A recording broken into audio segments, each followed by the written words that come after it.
Jornalistas que ofendem não têm o meu respeito. Tenho os bons e tenho os maus. A carapuça serve a quem quiser. Tem os é como os treinadores, tem bons e tem maus. É como árbitros, tem bons e tem maus. É como dirigentes, tem bons e tem maus.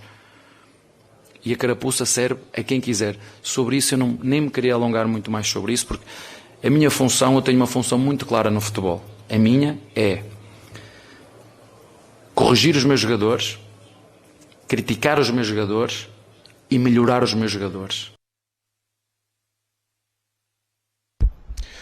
Daí Edu Abel Ferreira, ele fala também sobre a relação com os árbitros, né? Eu perguntei ali se ele se sentia um pouco perseguido, os árbitros com má vontade com ele disse que não, apesar do relato do último jogo, ele disse que não entende assim, confia na boa vontade dos árbitros, mas o Palmeiras reclamou sobre isso durante a semana em mais uma expulsão do treinador, a terceira nessa temporada. Palmeiras mostrando sua força aqui no Allianz Parque, são 30 jogos sem perder, desde do comecinho de julho do ano passado, e nessa temporada são 15 jogos de invencibilidade com 12 vitórias e 3 empates, tem quase 90% de aproveitamento jogando no Allianz Parque, importante porque vai pegar o Barcelona de Guayaquil já na quarta-feira pela Libertadores. E a força também do seu ataque. O Palmeiras chega a 20 gols em 9 rodadas no Campeonato Brasileiro, também é um dos melhores ataques da Libertadores, que vai jogar no meio de semana, e com esses dois jogadores brilhando nesse domingo. O Rony, 9 gols esse ano, e o Arthur, 6 gols em 13 jogos. Vamos ouvir os dois que passaram aqui na zona mista do Allianz Parque. Aqui a gente vê que é um jogo muito mais intenso, de muita bola na área, tanto que a maioria dos meus gols é de muito aproveitamento, de transição ofensiva, então é isso que o Abel sempre vem demonstrando quando ele chegou aqui, eu assistia os jogos e era isso. E eu me via que eu podia ajudar bastante, e graças a Deus estou ajudando a minha equipe com gols, com assistência, defensivamente, então estou muito adaptado, estou muito feliz aqui na minha casa. Nós temos experiência e nós sabemos que futebol muitas das vezes não é do jeito que nós queremos, né? Nós temos que, quando as coisas não acontecem, a gente tem que continuar trabalhando e manter a cabeça muito boa.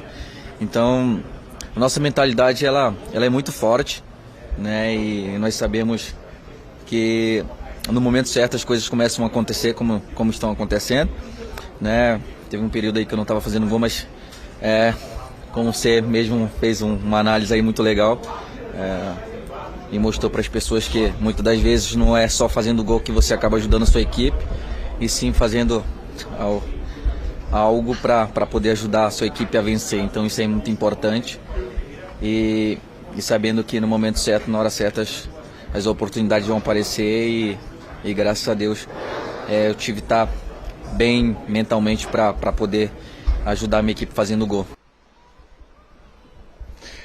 Tá então, Edu, o Rony e também o Arthur, dois destaques nesse jogo contra o Coritiba. Relembrando que o Palmeiras pega o Barcelona de Guayaquil quarta-feira também aqui no Allianz Parque, defendendo esse longo jejum sem derrotas, são 30 jogos sem perder. Palmeiras agora pressiona o Botafogo numa noite de festa com homenagem aos campeões paulistas de 1993. Foi uma noite bacana para o torcedor palmeirense, viu, Edu?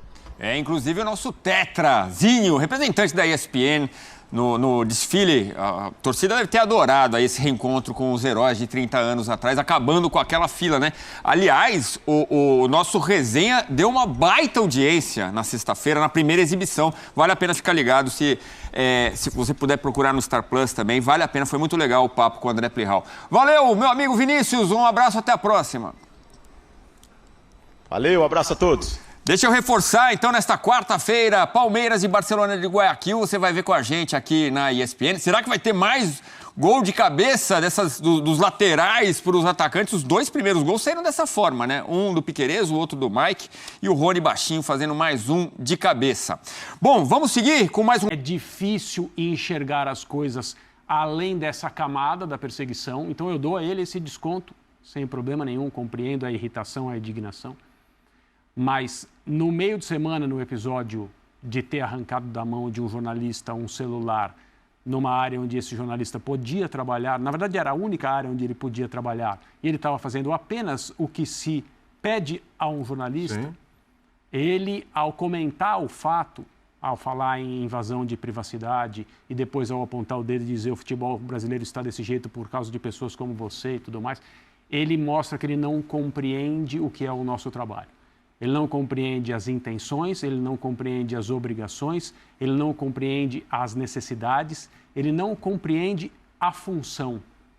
Então, fica difícil discutir.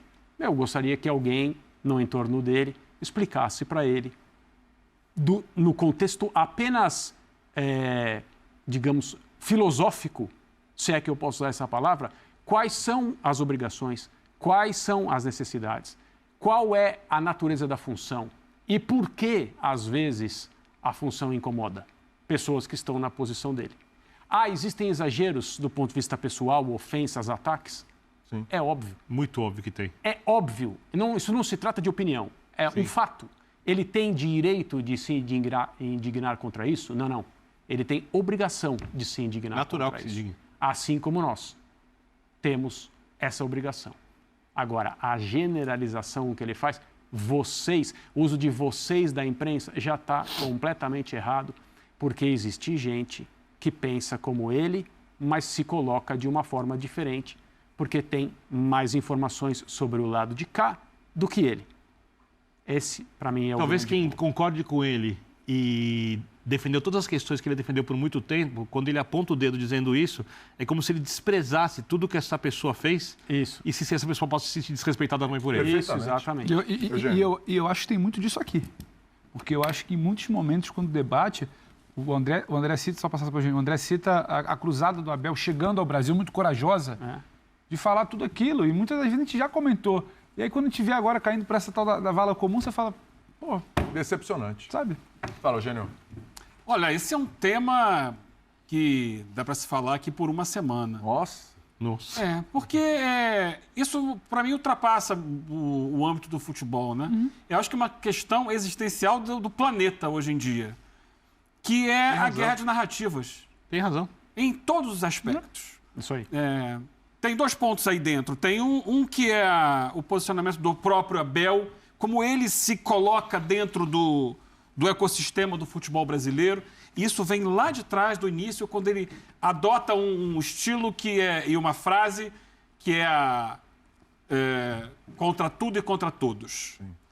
Então, ele cria uma narrativa dele ser um comandante, um líder do Palmeiras, contra tudo e contra todos. Um batalhão, uma guerra. Então, tudo que não é a favor dele está do lado errado. É dos 50% que ele falou ali que estão do lado errado.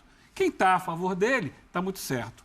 Essa é uma estratégia que existe no planeta, em vários aspectos. E aí você vai trazer isso para a imprensa.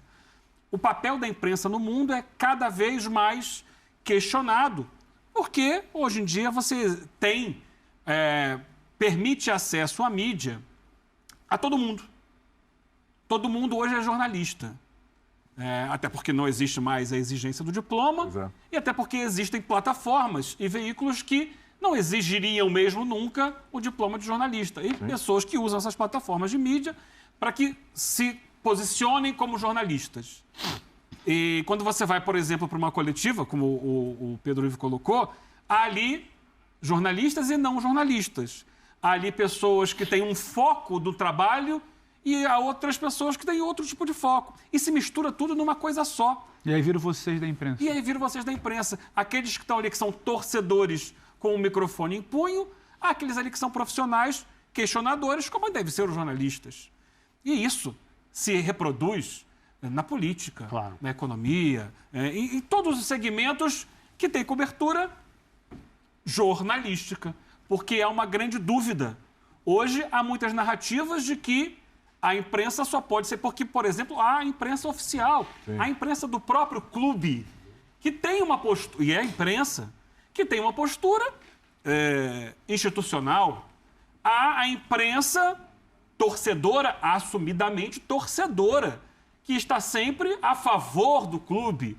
E há a imprensa imparcial, que é a imprensa que traz conceitos mais tradicionais, que essa mesmo, em alguns momentos, ela está ali sugestionada por questões comerciais, questões de interesses A, B e C, que é muito difícil você identificar e diferenciar.